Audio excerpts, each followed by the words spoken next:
We're looking at Nehemiah. Who's Nehemiah?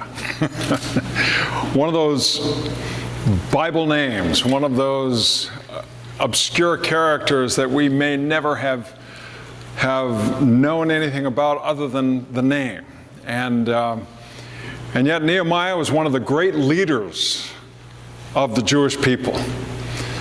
And he was a cupbearer to the king in Babylon. During the Babylon, or actually post-Babylonian exile, he was one of those who stayed behind as others had returned to Jerusalem.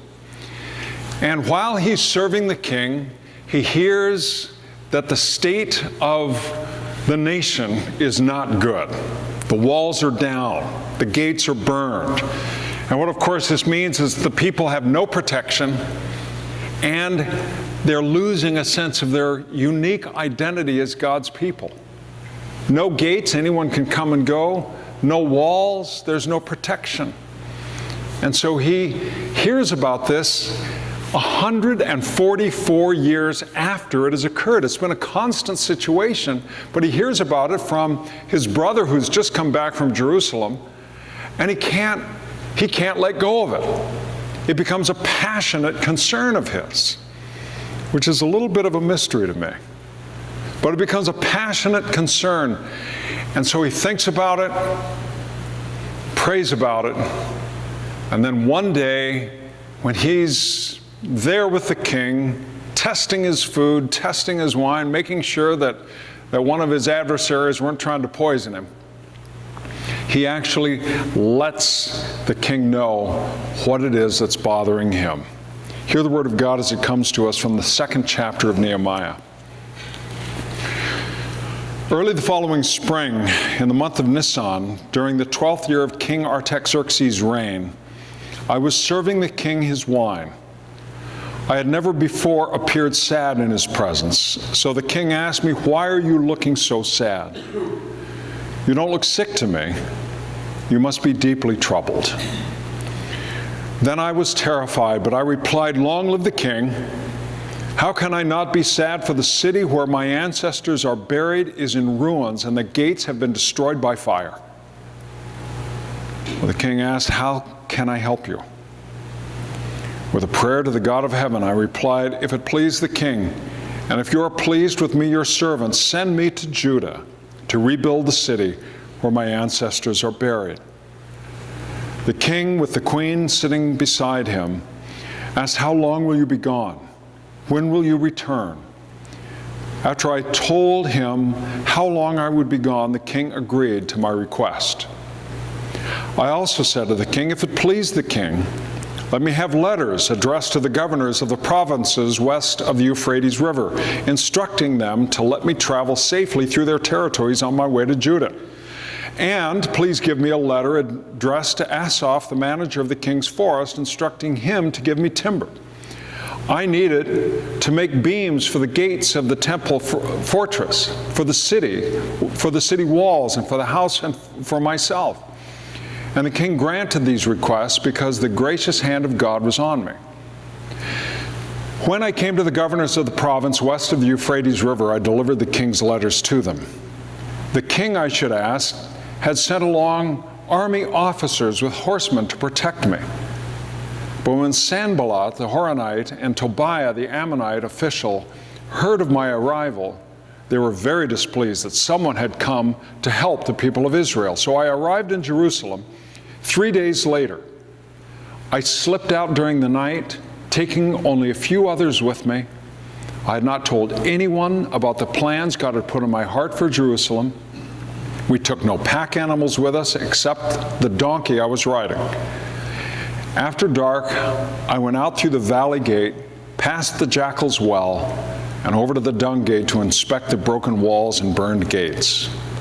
Then I went to the fountain gate and to the king's pool, but my donkey couldn't get through the rubble. So though it was still dark, I went up the Kidron Valley, instead inspecting the wall before I turned back and entered at the valley gate. The city officials did not know I had been out there or what I was doing, for I had not yet said anything to anyone about my plans. I had not yet spoken to the Jewish leaders, the priests and the nobles and the officials, or anyone else in the administration. But now I said to them, you know very well what trouble we are in. Jerusalem lies in ruins, and its gates have been destroyed by fire. Let us rebuild the wall of Jerusalem and end this disgrace. Then I told them how the gracious hand of God had been on me, and about my conversation with the king. They replied at once, yes, let's rebuild the wall. So they began the good work. But when Sanballat, Tobiah, and Geshem the Arab heard of our plans, they scoffed contemptuously. What are you doing? Are you rebuilding against the king? I replied, the God of heaven will help us succeed. We, his servants, will start rebuilding this wall, but you have no share, legal right, or historic claim in Jerusalem.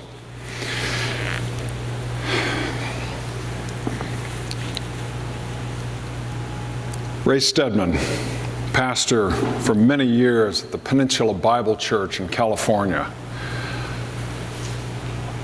was known for saying on a number of occasions that Christians are fearless, cheerful, and always in trouble. Fearless, cheerful, and always in trouble. And I thought about that. Why? Because we are never really, if we're listening to our God, satisfied with the status quo. Because the kingdom of heaven has not yet come. And until the kingdom comes, how can we be satisfied? If we're satisfied, that means we are, in essence, saying, all is well before God and before us. And yet we're creatures that like things the way they are. We like it this way. We like our comfort. And yet every now and then something stirs us. Something erupts within us that says, no, things are not well. We have to do something. And in this case, Nehemiah has this word about Jerusalem. Jerusalem's been a wreck for years. 144 years since the wall has been destroyed. And if you look at the rubble, there are plants growing out of the rubble. It's been that way for a long time. But he hears it, and somehow it becomes a reality to him for the first time. About 10 years ago, I was home in Spokane with my dad, and I remember as a kid growing up, he'd always talk about Chief Joseph of the Nez Perce. He said what a great man Chief Joseph was, and that he was a Christian. With the name Joseph, he was baptized as Joseph by his father, who was also named Joseph. And he said he was tall, stately, and a wonderful leader. And subsequent to that upbringing, I had a curiosity about Joseph and the Nez Perce, and I read a book called I Will Fight No More Forever that came out in 2000, and a magnificent story of Joseph and the Nez Perce, who had been driven off the reservation in northeastern Oregon, and Joseph led his people on a 1,700-mile retreat trying to make their way to the Canadian border where they could hook up with the Sioux on the far side of the border and then live in safety, while he was being pursued by General Howard Miles. But for 1,700 miles with the women and the children and the old people, Joseph managed to elude the cavalry. And to this day, his exploits are studied at the military academy. And so this story was a moving story to me. And so about 10 years ago, I went with my dad to the Colville Indian Reservation, where the Nez Perce now live, and where the gravestone of Chief Joseph resides, and went and saw the gravestone. It was a little bit of an obelisk about this tall, and on it were some plastic flowers and some coins. That was it. One of the great leaders of American history. And that's the way in which he was buried. And I saw that and I thought, this is so wrong. He was a great man. And so I could begin to understand, that was 140 years ago, I could begin to understand some of the passion that Nehemiah must have had. And that sense, something should be done. Something that somehow this is just not okay. So Nehemiah, when he had this eruption of passion, paused. And for 4 months, he prayed. For 4 months. Because Nehemiah was really something of a nobody. He had no money, no power, no influence, no network. He wasn't from Jerusalem. He was born in exile, so he was an outsider. He had no qualifications. Furthermore, he was just a cupbearer to the king. He had no status, no prestige. He had nothing that would qualify him. Furthermore, in that time of prayer, for 4 months, even though his diary doesn't reflect this, I believe that part of that was that searing self-examination, where he asked himself the really tough questions. Who am I? And how do I qualify to fulfill this passion? But he couldn't shake it. It didn't go away.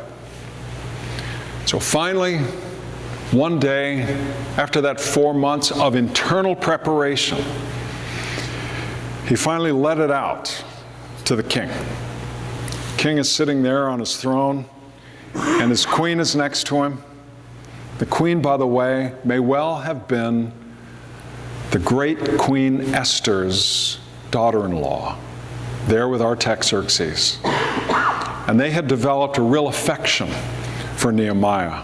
He had been with him day in, day out, exposed to the possibility of poisoning. And so when he said what he said, that he wanted to go back to Jerusalem, their first question was, well, how long will you be gone? I think he was like a son to them. How long will you be gone? And so he began to detail what it was that he needed. This man who had nothing had gumption. He had the ambition and the drive to simply say what it is that he was going to need if he was going to do what he needed to do, and that was to go back to Jerusalem. Okay, so king, what I need, first off, letters. So all of those kings coming between here and there, between here and Jerusalem, will let me pass. I just need to have passage. I need to have authority for this travel. And I need a military entourage.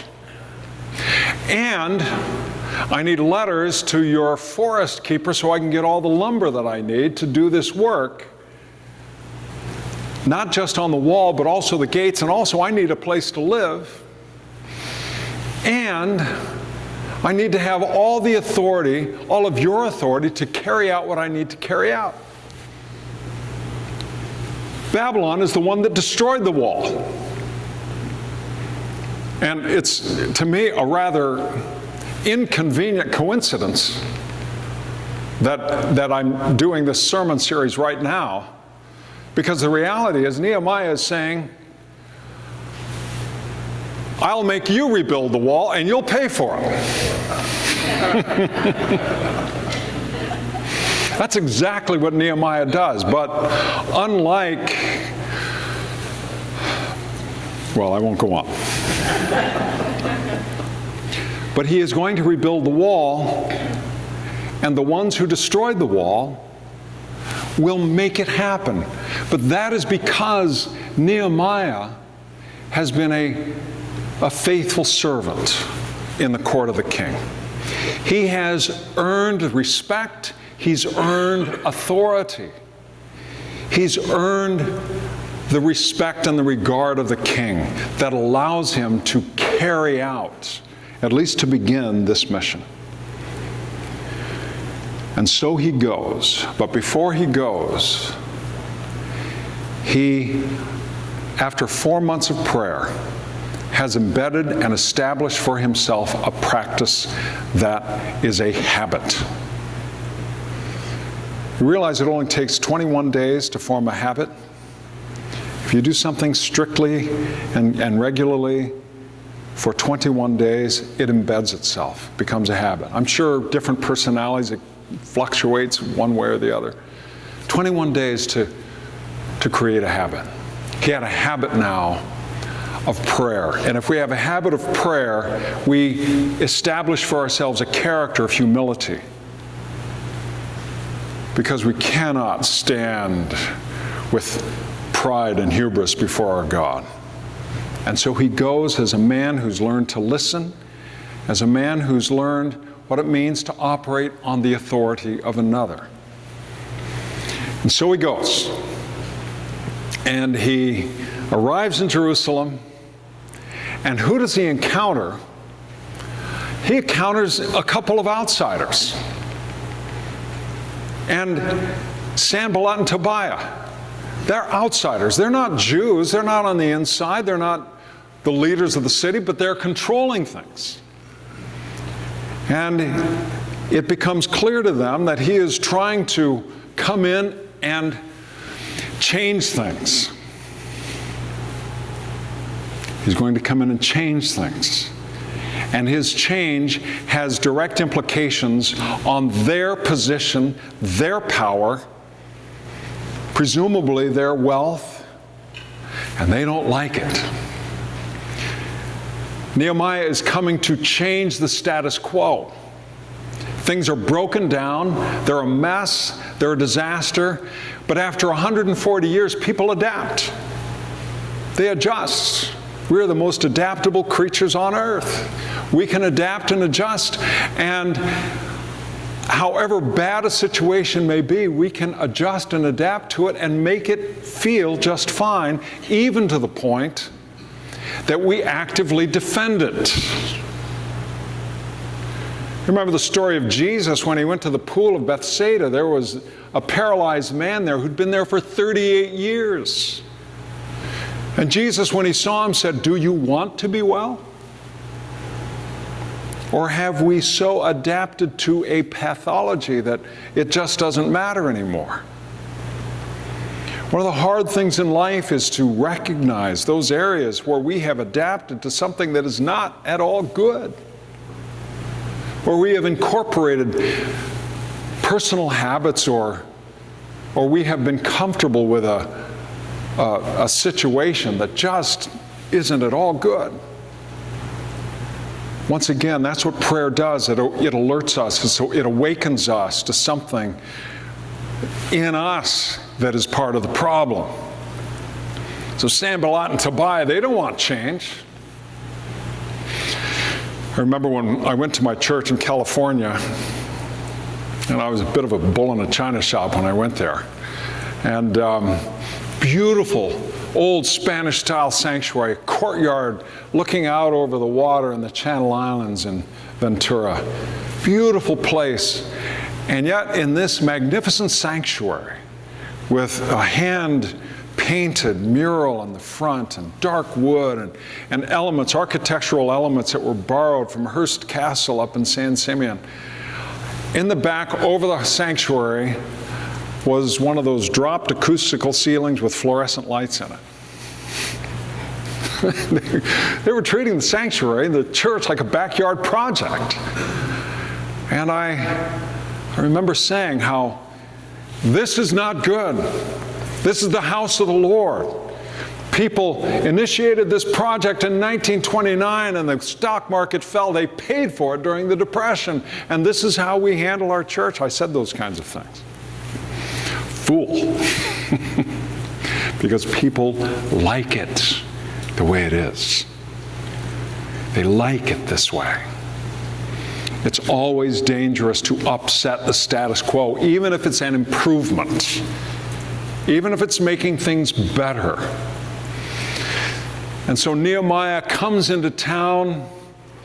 He doesn't tell any of the insiders. He doesn't tell any of the townspeople that he's there.